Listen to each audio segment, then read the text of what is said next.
Queria mostrar para vocês aqui um teste rápido e fácil de saber se o barulho, o grilo que você escuta no seu carro vem da correia de acessórios, correia do alternador, da correia Poli-V ou mesmo da dentada. Você pega um pouquinho d'água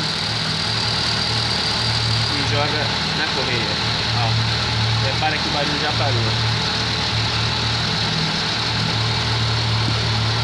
À medida que a água vai secando, o barulho vai retornar. Presta atenção pra vocês verem.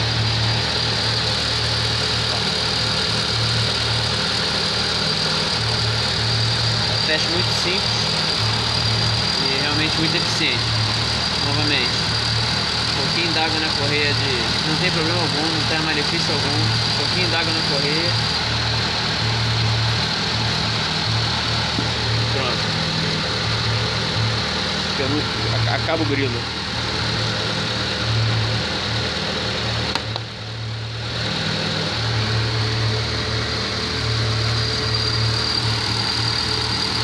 Tá de volta aí o barulho.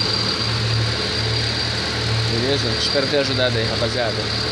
Curtam aí o meu carburado e sintam-se à vontade aí pra perguntar qualquer coisa.